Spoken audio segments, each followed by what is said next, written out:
today we got to play Thera. So this is a Greek-themed game where basically a volcano has erupted and you are coming back to the remains of the city and you are trying to rebuild it. Now, you do that with some action selection with your rondella kind of style action selection. But before we get too deep into it, don't forget to hit the subscribe button and the notification bell because board games are amazing and that's what we do here at Legends of Nirvana.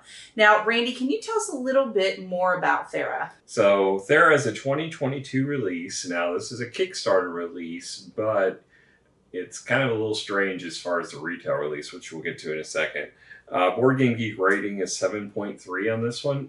There's no rank, though, so that's odd, too, because usually you either get both or you get neither. But in this case, there's a rating, but no rank.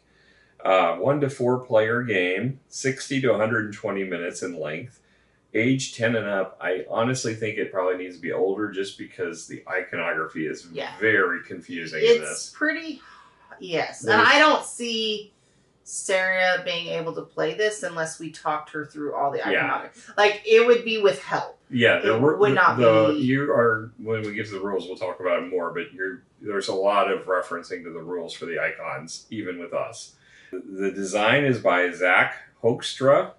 Art is by Gregors Pedritz. I'm probably mispronouncing that, I apologize. Published by Mr. B Games. And as you mentioned, it's a Civilization Rondel simultaneous action selection and tile placement game.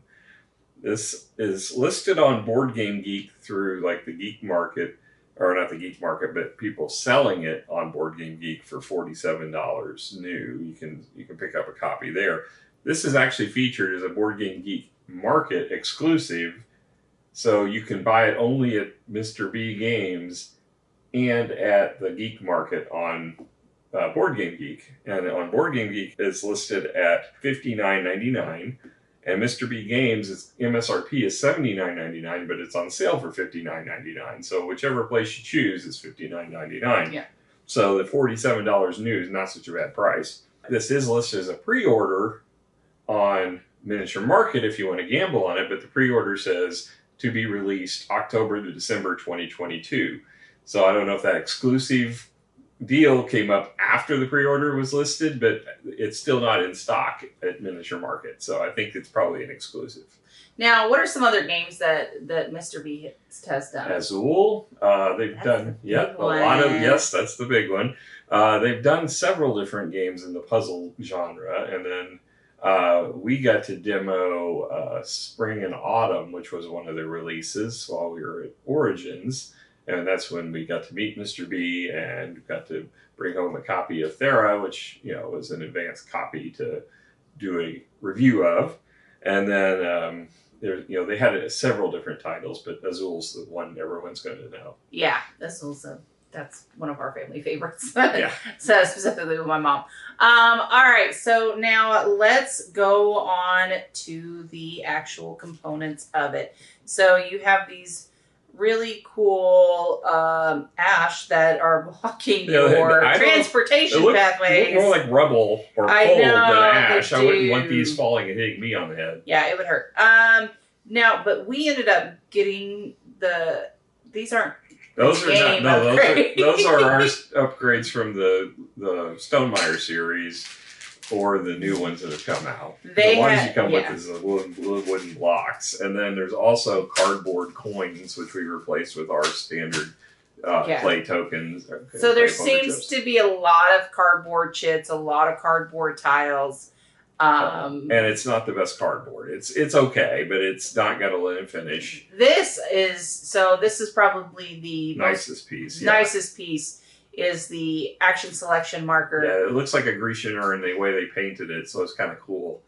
And there's two of them. There's one for the turn order and one that sits in the middle of the table. Really, all it does is sit there for most of the game. Yeah, that's cool. Doesn't really have much functionality. Yeah. So, I mean, overall, I have to say it's probably a 5. I mean, you're talking really Catan level kind of esque pieces, except for this here. There's nothing else. There's also cards for the solo play. The cards do not have a linen finish.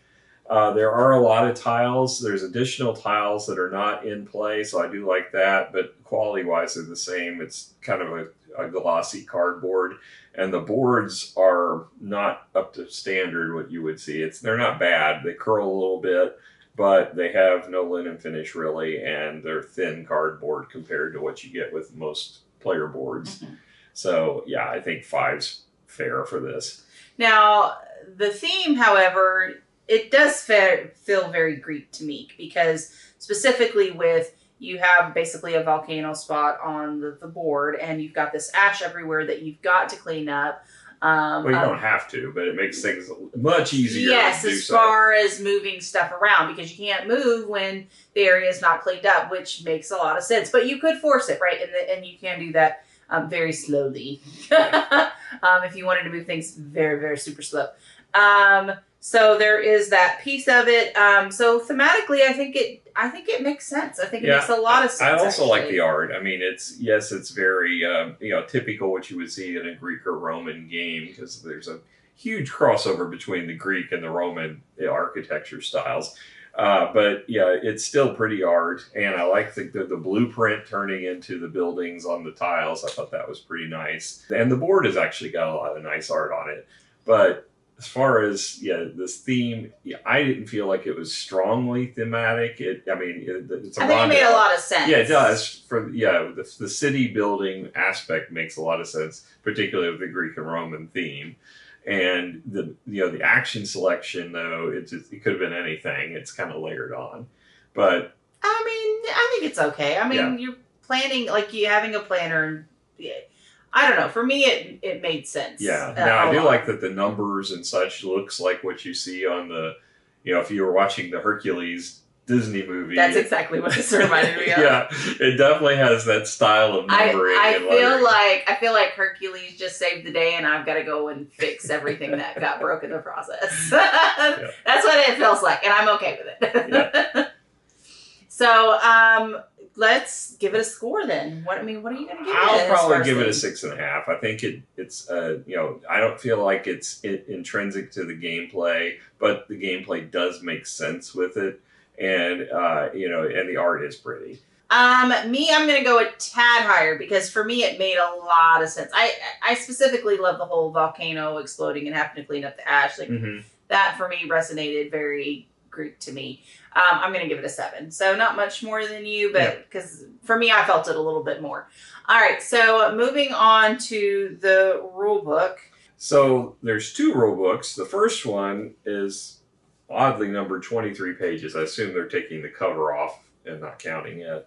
And then there's a second one, which is a learn to play, and it's 8 pages long, and it's basically a turn-by-turn playing of the actions just to teach you how the mechanisms work. The rule book is kind of counting on you playing that way. We don't typically play that way. We typically just jump right into the game and try to play from the rule book. So it always spells trouble whenever you have that situation in my eyes. But, well, for me, though, I like to be able to just jump in, so it's kind of a... Yeah, it depends on your play style, but it never teaches you the full game is the problem. Even when I looked through this, the things that we ran into were not addressed in the... Well, I mean, it's not supposed to, right? Like, it's supposed to be just to get you going quickly. It gets you going, but you can't play and finish the game without reading the other rule book. So, it's just it shows you how the typical turn works, but not all the actions. Well, it's more of like... You should read this, and then everyone else should follow that. So, early into the book, we got into problems because first thing, there is no list of components, not even a text list. There's not a picture that tells you what's in it with the counts. Nothing. It's just jumps right into setup. There's a picture of the setup. There's a picture of the setup, but it's wrong. Oh, so that's sad. Yeah, and that's common throughout the book. Where in this case, it's a minor thing, like the A and the B are flipped on the picture. So when you get down to the rules, the A corresponds to the B, and the B corresponds to the A. I mean, is it because we got one of like the first run? Do you think, or like? I don't think so. I think this is just some design issues with the rule book or oversights. The second thing is when you get further into the setup, it talks about how to set up these tiles, and it tells you for the first game which tiles they recommend you start with. and the ones that they list don't match the picture of what they're showing on the board and the picture up here. So again, it's a disconnect between what's in the text versus what's pictured. So the setup took longer than it should have because you had to go back. Wait a minute, am I trying to find this, or what am I doing? And there was a lot of going back and forth between my setup and looking at what's in the rule book. Mm-hmm. The bigger issue came though when we actually got into the gameplay, because the way it teaches you the turn overview, which it's done pretty well as far as how it teaches you to step through your actions, but then it goes into the actions after that. And the actions are highly dependent on the iconography. 0 cheat sheets in this. So every time we hit one of those icons, we had to go back into the book. All the tiles have iconography. You had to go back into the book to look it up each time. And a lot of the details were not explained well, particularly around moving the resources around. We spent a long time trying to decipher how that was supposed to work, because it tells you get a count of how many pieces you can move.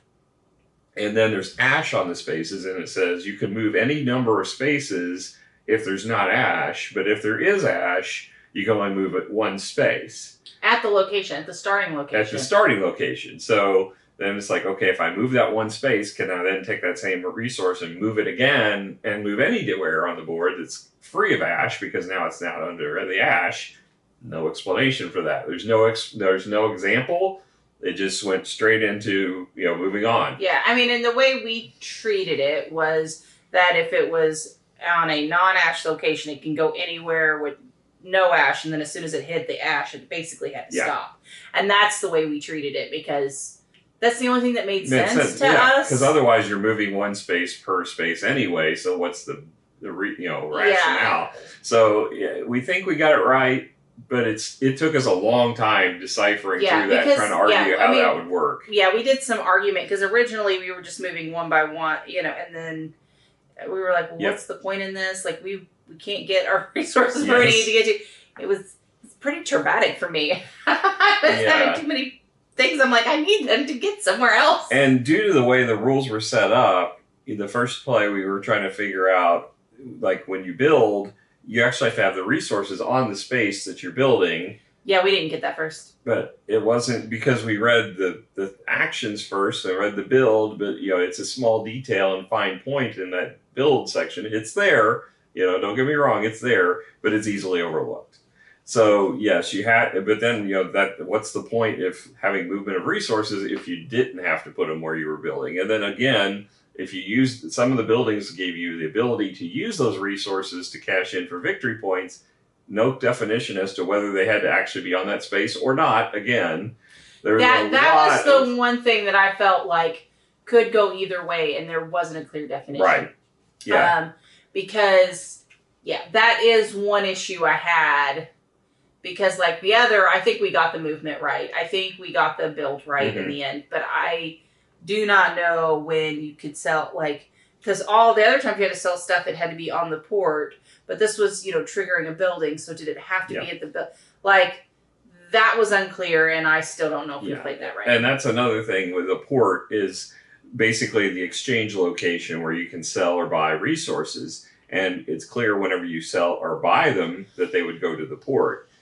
But whenever you're gaining resources, there was all kinds of different conditions and rules depending on how you gain them, where those resources would start. Sometimes they were on the tiles, sometimes they were on adjacent tiles, sometimes they were in the port. And all of that required going back to the book to look it up every time, because it was no cheat sheet again. So this game was really desperately needing a cheat sheet, and it wasn't there. Specifically on how to handle resources, I think. Given the fact that impacted gameplay because it slowed us down many times during the course of the game, I can't give this even a 5. I'm going to give it a 4.5. I think that's rough. Whenever the rule book impacts your enjoyment of the game because you have to stop and try to figure out everything that is going on and what it is, it shouldn't be a distraction from the gameplay. Yeah. And when it becomes a distraction from the gameplay, it suffers in the score. Yeah. All right. Let's talk about gameplay, because I think this is where the light so shines for this game. It is a, action selection rondel kind of thing. And so on your turn, when you get the thing, you get to choose which action that you want. So you have the builder, the trader, the priestess, the worker, and the planner. So the planner lets you move your resources around. There's some additional things that you can do if the strength is high enough. The same thing with the builder. The builder lets you build and also destroy or clean up some of your ash. Again, if you have higher powers, it allows you to do more of that thing. But all of the actions, what's common is everybody gets to take the base action. If you choose the action, you get the perk of that so choice. It's very similar to Puerto Rico and that, because during the action selection, everyone gets something and then you get additional stuff based on strength. But then, so like the trader obviously is around selling things, buying things, and gaining money. Your priestess allows you to get water, which is critical for production. So that is something very different and unique in this game. This one's odd because you have one common resource to trigger almost all of the production, which is pretty unique because everything needs water, which makes sense, right? But it's you don't typically see that in a production kind of capacity. Normally you're looking at other resources turning into other resources or just initiating resources where that's not the case. So the priestess allows you to get water, and then the worker lets you actually produce those things with that water. The priestess also acts as the timer of the game. So every time someone does take the priestess action, you burn one off the clock, but it also builds the strength of the rondel because the rondel starts with 5 locations with 2 discs each. So there's 10 discs amongst them, and you're going to drop off those discs, and that count of discs in a space represents the strength you have as a base to take actions there. You can supplement that with coins by spending coins to add to it, but that's your strength, it's your common base. And each time you take the priestess, it adds another disc into the pool that you spread amongst them. So it makes the game shorter, but also makes you more powerful in your actions, which I thought was cool. Yeah, that one, it was a very interesting mechanism for that as well. And then at the end of the day, you're trying to build your city or your tableau with different production buildings. But if you build production buildings, you lose out on victory points, right? So they have victory points too, but you get bonuses. They're not as powerful. Right, you get more victory points and bonuses for matching the color of the tile with the color of the location you're building on. Specifically because you have these 4x4, 16 tiles that can be placed on the board, but they're 16 for how many ever people you're playing with, so it's pretty tight. No one's going to be able to get all the things. You say that it's one more than the number of players. Okay. So it's not 16. It's 16 when you have 3 players. If you had 4 players, it would be 5. 5 times 4, 20. So okay. But again, so it is still pretty tight. I mean, you're not gonna, you're lucky to get 1 apiece. Sometimes 2, but it's very restrictive. So you have to choose wisely. But some of them, are instant gratification. They give you instant things, and then others are more like income based. So you really have to pay attention onto what you're grabbing. Yeah. But they're a lot more expensive to build than some of your other buildings. Yeah. Some of them also give you in-game scoring, and they're particularly in conjunction with some of the other tile colors, which I thought that was nice. Yeah. So I do feel like that this game has some very unique concepts, specifically around the water and also building the rondel. Because most of the time when you deal with rondel, what you have, the tokens, what you have is what you have. Well, with Ostia that we played, it had where you added more in as you moved your boats along. So it isn't totally uncommon. But it is still kind of unique. Yeah, it is kind of unique that you get to build up and your strength and your rondel. Yeah, but then the water thing, that tripped me up more than once because water's so imperative, and I don't think at the early onset we realized how powerful it was. I took it because there wasn't really much to do, but that extra water set me up for some serious production later on, and not realizing how powerful water is. Well, I would say the wood is what hosed me, because early in the game, I looked at the tiles and I'm like, well, not a lot of these have wood on them. So I went ahead and burned my wood for different purposes and didn't worry about getting a wood production source. And then I realized, wait a minute, I need that wood for these buildings because those are the high victory point buildings that had the wood, and I didn't have a wood source. So I had to go back and buy wood, and it's the most expensive resource to purchase. So it was, kind of a frustration because I was cranking out stone by, crazy, and coin. I was making coin like crazy, but that meant I had to be able to get to the market and do those buys. And it was like, if I do that, then I'm losing some of the money I get. So I found myself short of wood for most of the game. Yeah, well, and that's just it. So I initially only had stone just like you did, but then very quickly I realized, okay, so I ended up being able to get the production that I needed. So I could make all the things, but then water was in very short supply. So I had to trigger water probably more often than you guys just to make sure I had enough water to be able to trigger the production that I had. That being said, I did very, very well in the game. Well, you also set it up nicely where you had victory points when you generated water. So right. Well, I mean, but because I realized how important that association was. And now, talking about it seemed like you really enjoyed this one. I did. I like rondel games to begin with. So there's that. I like Roman and by the transitive property, I guess, Greek-themed games because I like ancient Rome, ancient Greece.